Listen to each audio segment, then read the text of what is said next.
COVID-19 is still cooking at a phenomenal rate. Every day it seems like we break a brand new milestone, but there is a light at the end of the tunnel. These UK trials have seemingly, have been going off without a hitch. And to talk about that and more, we got Dr. Ian Smith on the line. What up, homie? Hey, what's up, man? Crack? What's up, man?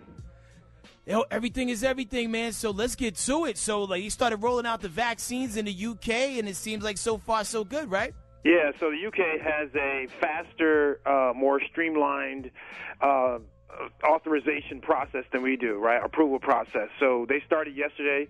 I think they vaccinated between 8,000 and 10,000 people already the first day. But, the way you look at it, they have a smaller population than we do, of course. They'll probably have most of their adults who are going to get it probably by mid-March, early to mid-March, if they continue at this rate. So it's good news that they're doing it. We just got to get on board ourselves. Okay, now realistically, how long do you think it'll take for everybody, across the pond, talk about us on this side of the world, to start getting the vaccines on our end?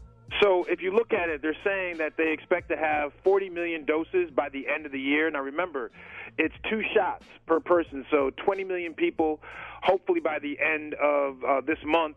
That would first go to, of course, the healthcare workers and the elderly who are living in long-term care facilities. And then if you figured 5 to 10 million doses a week after that, starting in the new year, you're probably looking at mid to late June.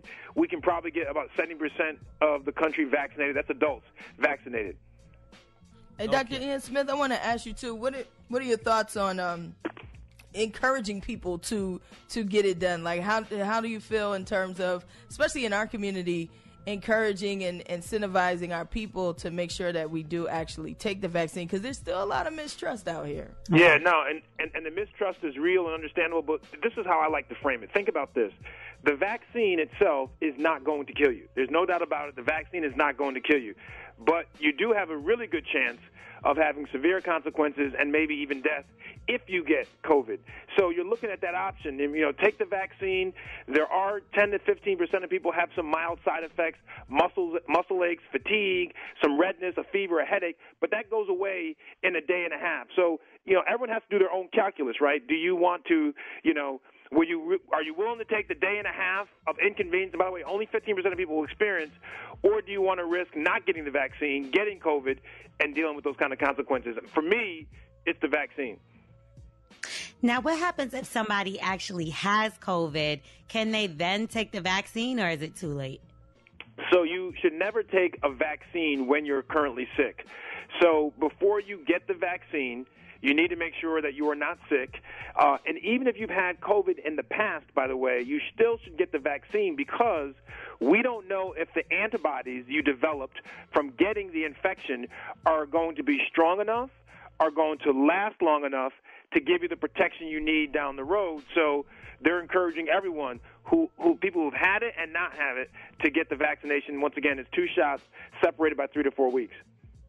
Okay, now, Dr. Ian Smith, let's just say everybody gets vaccinated, all right? We got a nice little cycle going on. Do we still have to wear our mask after the vaccinations have gone out? Now, that is a good question. So the idea is that people will start getting immunity, most immunity after the second shot. They get some immunity after the first shot, but complete immunity, as effective as it's going to be for the vaccine, after the second shot. So if you think about it, we'll be able probably to get 70% of the population, adult population, vaccinated by mid to late June.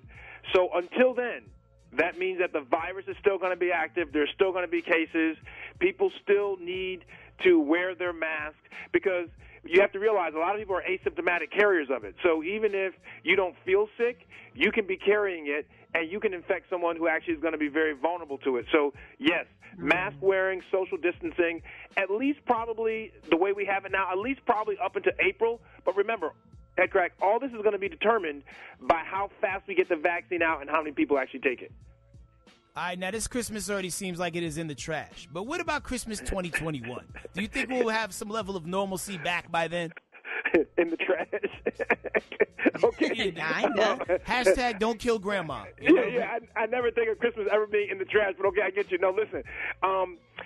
Listen, by next year, if we get enough people vaccinated, and we follow all these mitigating factors. Remember, Biden has already said, President-elect Biden has said, they're going to have 100 million doses in his first 100 days. I think that there's a very strong chance, really strong chance, that Thanksgiving and Christmas will be back to normal in 2021. I really believe that. Unless some unforeseen thing happens, we're going to be back to normal. No. All right, that man right there is Dr. Ian Smith. He is dope. Be sure you follow him on all social media. Catch him out on your TV every single day. If people want to catch you on social, where can they find you at, brother? Yeah, go to @Dr. Ian Smith. Spell the doctor out, I-A-N Smith. And I give a lot of exercises because we got to still exercise during COVID to build our immune system. So check out my Instagram page. Much love to you guys. We are the Morning Hustle.